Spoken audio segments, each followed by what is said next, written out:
We move it along on this afternoon program as we chat. We have a lot to do today. We'll do plenty of college basketball as the afternoon moves along because we obviously have Sweet 16s. Correct. We have the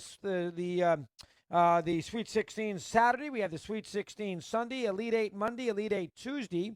And we'll have plenty of basketball for the next 4 or 5 days. Then we have the baseball after a day off, Wednesday, the opening day of baseball. And then after that, we obviously go right back to the Final Four on Saturday and Monday. So, in essence, after today, you do have 6 days of college basketball in the next, 9, 10 days. So you'll have some good things. An announcement today with the retirement of Lon Kruger. What a job he did over the years. 5 NCAA tournament-bound teams with 5 different programs. Oklahoma, of course, this latest, decides to step aside and watch maybe his son coach at UNLV. And Lon spends a few minutes with us here on SiriusXM Mad Dog Unleashed. Lon, welcome. Great to have you back. How you doing today, pal? Okay? Thanks very much. Good to be back with you. Hope you're doing well. Doing well, Lon. This is, was this a long, you thought about this for a long time? I mean, you could still call, hey, listen, you still got plenty of pep. You can still do this. I understand with your son now. Give me your thoughts on the process of deciding to retire. Let me hear. Yeah, just a combination of things. You really first started thinking about it when a good friend and longtime coaching partner, Lou Hill, passed a couple months ago. And that worked on me a little bit. And then, seeing the grandkids start to, get some age to them and all their activities. And then really in the end, when Kevin, got the job at UNLV, it seemed like everything was coming together to just make this the right time. So we've been very fortunate to have great players, great staffs, a lot of good memories, and terrific administration along the way. But we're excited about what lies ahead. Did you tell your team before the tournament, or were they surprised by this announcement as much as everybody else was? Just told them yesterday. I didn't really know. I talked to, our athletic director, Joe Castiglione, President Harrows, fantastic leaders, and we talked this week and just thought this was the right time. So told the team yesterday and had the press conference this morning. Wow. So that Gonzaga game, so you knew when you were playing Gonzaga there in that second half, you had a sneaky suspicion that this was going to be it for you. That's got to be a weird feeling, trying to beat a 1 seed, thinking that this could be it for Lon Kruger on the sidelines. Give me some thoughts on that. Yeah, not much time to think about anything but Gonzaga. So we weren't thinking about anything else. Gonzaga's great. Mark does a great job, and they just keep coming at you. And they're probably the best team in the country as far as getting downhill and putting pressure on you all the time. And yeah, that was terrific. But our guys battled. Couldn't quite got to 9 with a couple minutes to go, but couldn't quite get that Knicks stop and Knicks bucket to make them a little bit more nervous. Yeah, which is key. We'll get to them and Gonzaga and Baylor down the road. Lon, a hell of a career. Great success everywhere you were. And I'm surprised a guy of your ability did bounce around some. Illinois, obviously Vegas and, Florida and Oklahoma. Of course, Kansas State, another one. And we'll get to the Hawks in a minute.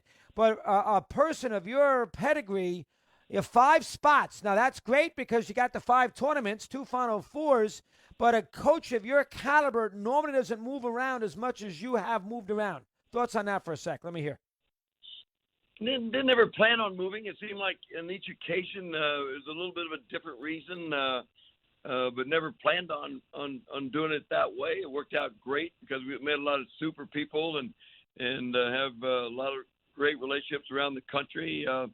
But it's funny how that happened. When at Illinois in 2000, then NBA called and never thought about that. But maybe it was at a point in time in our career where something a little bit different was exciting, and we did that and didn't handle that very well. We weren't very good at it, but got fired in Atlanta and then went back to UNLV. So yeah, different reasons. Not really planned to do it that way, but it worked out okay. The NBA thing, Lon, you had to take the plunge. The problem is unless you're somebody who, Calipari, who can go find, maybe go track down LeBron somewhere, the great college coach like yourself, you're going to get a bad NBA team or a bad NBA job. That's the problem because you're attractive to an NBA team, but then the NBA team that's got the great coaches winning and they don't want a new coaching change. But the so-so teams need a coaching change, and those are the jobs that are available for a guy like yourself. So that is a very tricky spot when you made that jump. I don't blame you for making it. Let's talk about the Hawks for a sec. Let me hear. Go ahead. Yeah, what you're saying is true, and we thought we could go in there and help change that culture and help that franchise win. And we were naive. We didn't do a very good job. Didn't communicate aggressively enough. With the front office, didn't do the things I needed to do to help turn that around. But that was on me. That was on me of just not understanding quite how it worked. And we learned a lot, met a lot of great people, and hopefully we're better for it. You went to the Knicks. Did you enjoy the year in the Knicks? I mean, they were, interesting team. You were with the Knicks there for a while. Did you enjoy that, Lon? Let me hear. Yeah, we did. We did. Barb and I had never lived in New York, so we were there for a few months. And Don Chaney is a great guy and was kind enough. We tried to hire Don as an assistant when we were in Atlanta. And so when we got fired in Atlanta, Don was gracious enough to offer us the assistant job in New York. So very kind of him to do that. But was with them alone, Brendan and Mike, and terrific basketball family there, and love watching Mike's team play now in Denver. So just a lot of good people there that we met, and wouldn't have traded that. Wow, fascinating. I didn't know about that. I love Chaney. I didn't realize that was the situation with Don.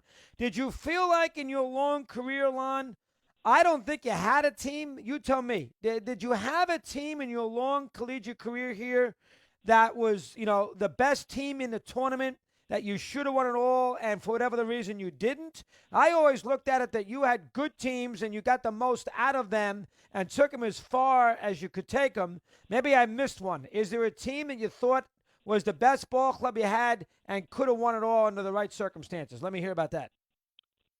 When you consider the two teams that went to the Final Four, I guess those teams are probably ones that had the best chance to win a national championship. At Florida in '94, really good team, a number 3 seed.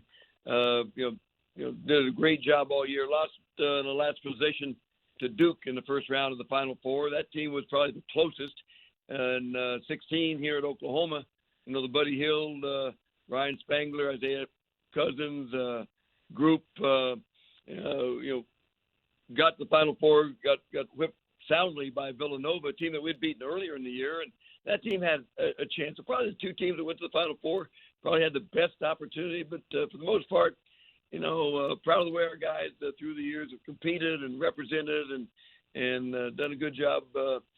Graduated, all that stuff's important, but done a good job both on and off the court. You sure have. Where'd you get your start, Lon, as an assistant? What made you go into coaching? Where'd you get your first start, your first foot in the door as an assistant coach? I'm not even aware of it. Where was that? Yeah, played at Kansas State University back in the early 70s, and then was on Coach Hartman's staff. He was our college coach. Jack Hartman was on his staff, the GA, then full-time assistant, and then actually at age 29, got hired at what is today Rio Grande Valley, University of Texas, Rio Grande Valley, and president there took a flyer on a young guy and allowed me to screw up a lot, and not too many people knew about it, being in the Valley, so it worked out well. And then back to Kansas State in '86 to the alma mater. So then from there, again, good people all along the way. Well, fascinating. So you were, and I just did a big podcast on it. That's how I remember this. You were at Kansas State with that Curtis Redding team that almost beat McGuire and Marquette in '77. You were on that staff, Lon? Actually, was not that year. I was at that point. I guess the year after I returned to Kansas State as assistant coach between the graduation in '74, '75, and that year after Curtis Redding's group, played ball for a couple of years, and then came back. But Rolando Blackman group in '81 beat the Oregon State team that was ranked number 1. That was probably a big step there, and then took the job at Pan American, then Rio Grande Valley today in '82. Well, that is a hell of a run, Rolando Blackman. You beat that Oregon State. Remember that game? Blackman made a big shot at the beat Ralph Miller. Didn't he make a big shot at the end of that game, Lon, to win that game? I think he did, didn't he? He Blackman? did. Little 15 footer on the right baseline, jumped up there and upset. I think at that point was the number one seed. Yeah, I think Oregon State was highly ranked, and as you said, number one seed. Trae Young, give me your thoughts on him in the NBA here with the Hawks. What's your take on him? Unbelievable start. I mean, just highly skilled, very fast, great imagination, terrific passer, obviously outstanding scorer. Just what a great start to an NBA career to jump in there and do all the things he's done in the first couple 3 years. So you knew right away. Did you know when you had him right away he was going to be a great NBA player? Are you a little surprised he's been this good, or did you feel it? We all saw him. Did you feel it when you had him the 1 year in Norman? Knew he had a special skill set. I don't know that anyone could projected the immediate success in the NBA. You know, a lot of people ask about his athletic ability and was he big enough, strong enough, and he's so fast with the basketball and so skilled with the ball that we knew he'd have a great opportunity to have a career, but it would have been hard to project the level of success he's had for anyone, and he's done a fantastic job. Are you going to miss the games more or the practices more? What do you perceive? No, the practices for sure. I think most coaches would probably tell you that. The games are kind of a necessary evil in a way. You love working with them in practice. You love working on the preparation side of it. And the games afford the opportunity to see great satisfaction on the faces of your players and those spontaneous locker room celebrations. Always miss those because those are hard to put a value on. You have a regret? Is there the Hawk thing? Is that the regret for Lon Kruger's long career? Oh, not at all. Not at all. I didn't do a great job and got fired, but that was a healthy kind of a slap in the face and made us refocus. And no regrets. Learned a lot along the way. Met great people along the way. Atlanta's still really good friends there. So yeah, no regrets. It's 51 years old when I got fired, so it's kind of a humbling experience, but that was good for us too. All right, last thing. You've seen them both in a 7-game series, Gonzaga and Baylor. How many games would Baylor win?